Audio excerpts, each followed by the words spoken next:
Hello everyone, मेरा नाम दीपिका है और मैं अपने यूट्यूब चैनल की डी क्लासेस में आप सभी का स्वागत करती हूँ।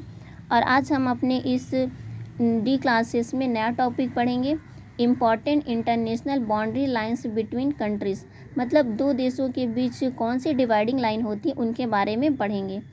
तो उससे पढ़ने से पहले ये जान लेते हैं कि आखिर देश में अंतर्राष्ट्रीय सीमाओं की आवश्यकता क्यों पड़ी।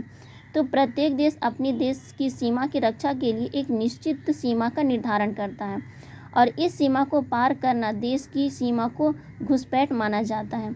और इन सीमाओं का निर्धारण का एक फ़ायदा यह है कि हमें इस बात का पता चलता है कि यहाँ के अपने राज्य में सीमा का विस्तार कहाँ तक है। इसी के बारे में पढ़ेंगे। तो सबसे पहले दिया हुआ है मैकमोहन रेखाएं दी गई है। पहली दी गई है मैकमोहन रेखाएं।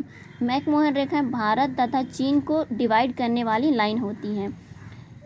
मैकमोहन रेखाएं में भारत और चीन को अलग करने वाली रेखाएं होती हैं जो 700 किलोमीटर क्या होती है लंबाई होती है इसकी। और इसके बारे में या इसका सुझाव सबसे पहले सर लिखेंगे मैकमोहन ने दिया था, इसलिए इनके नाम पर मैकमोहन रेखा रखी गई है। उसके बाद दिया सेकेंड पढ़ेंगे, दिया हुआ है रेड क्लिप। रेड क्लिप है भारत और पाकिस्तान को अलग करने वाली रेखाएं होती हैं।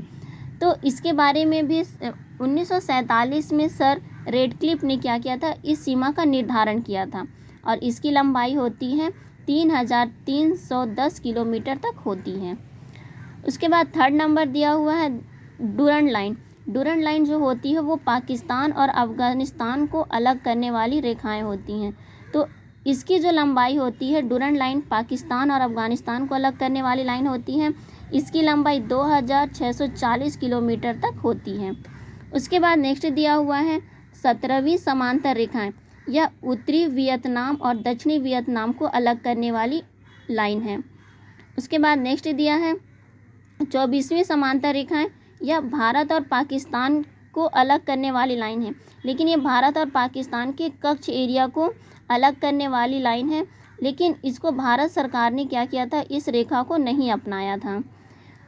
उसके बाद नेक्स्ट पढ़ेंगे 38 समांतर रेखाएं। 38 समांतर रेखाएं ये उत्तर कोरिया और दक्षिण कोरिया को अलग करने वाली लाइन है। फिर नेक्स्ट है 49वीं समांतर रेखाएं।